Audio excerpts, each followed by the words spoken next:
catching June bugs and putting them on strings, letting them fly. You gave it to me, and it's very expensive.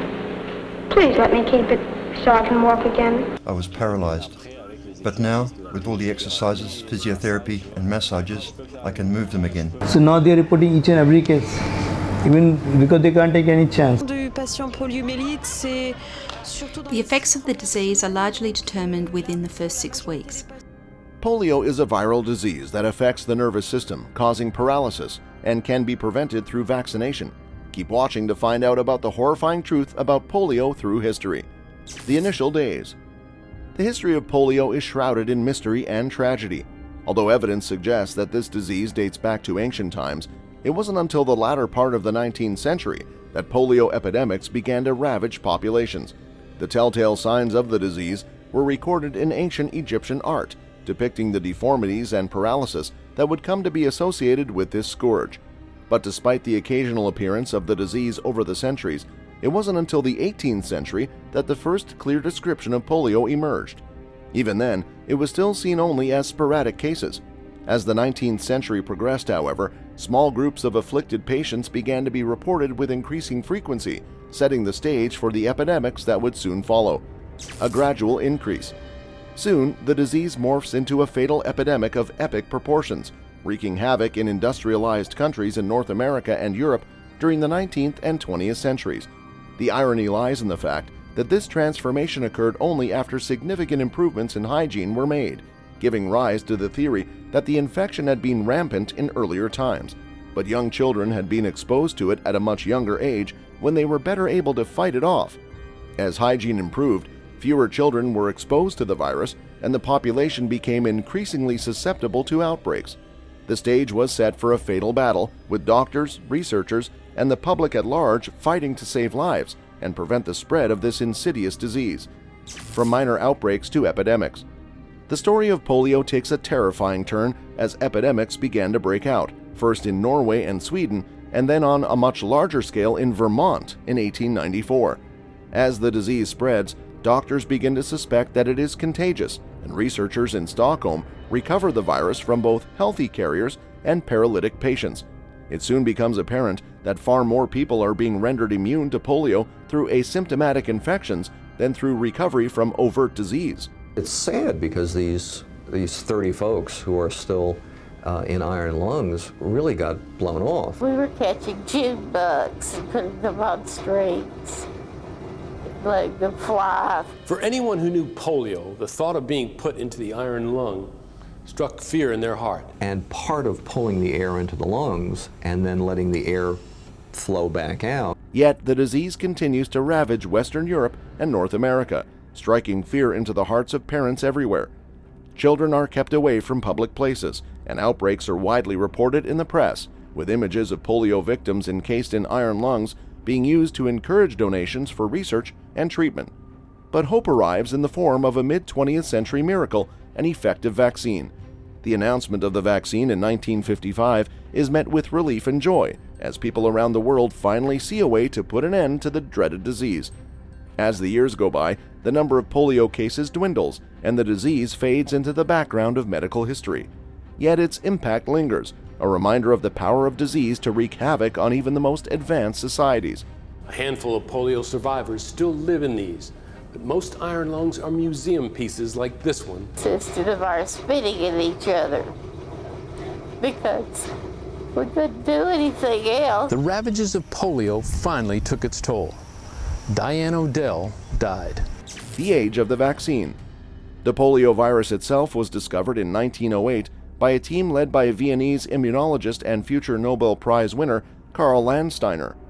The existence of telltale antibodies specific to the virus circulating in the blood of infected persons was discovered only 2 years later.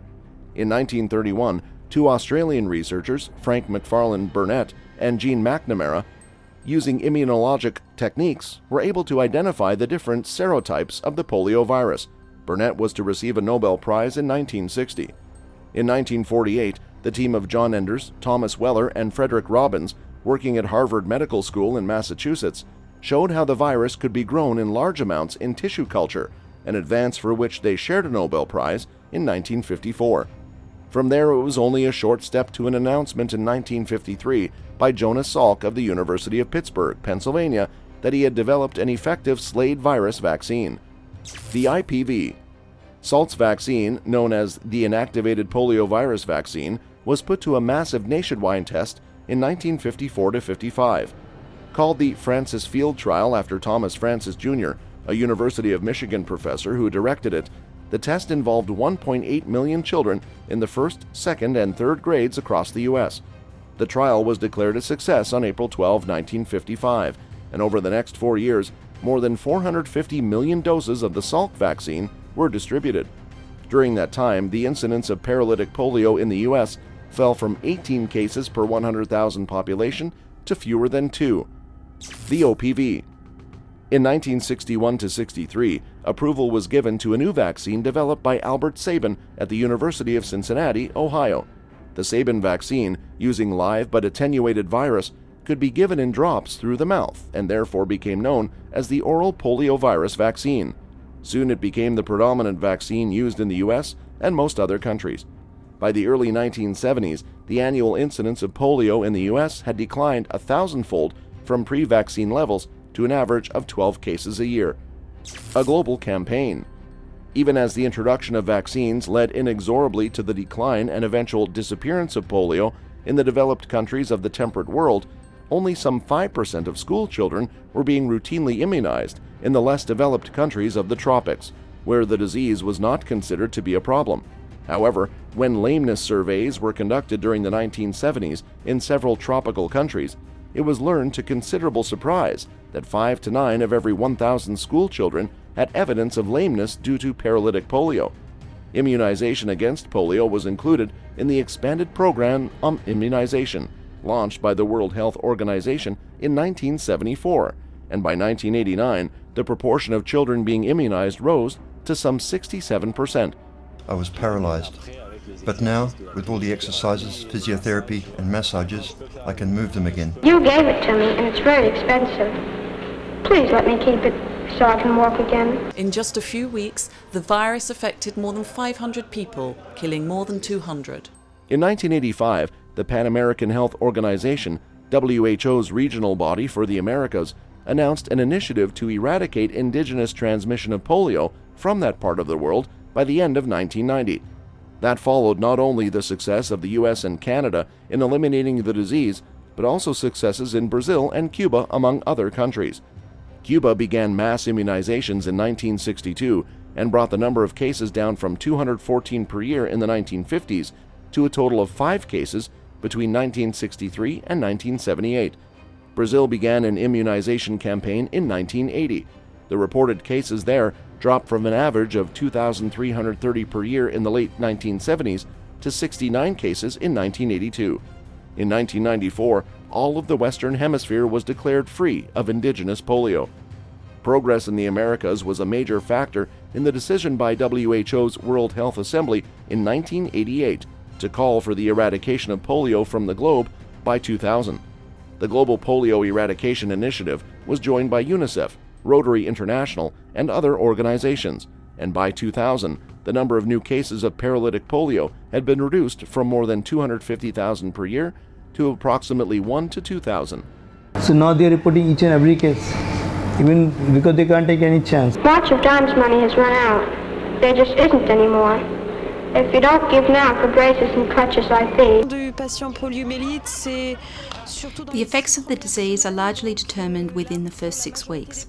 Overcoming poverty, conflict, and local resistance.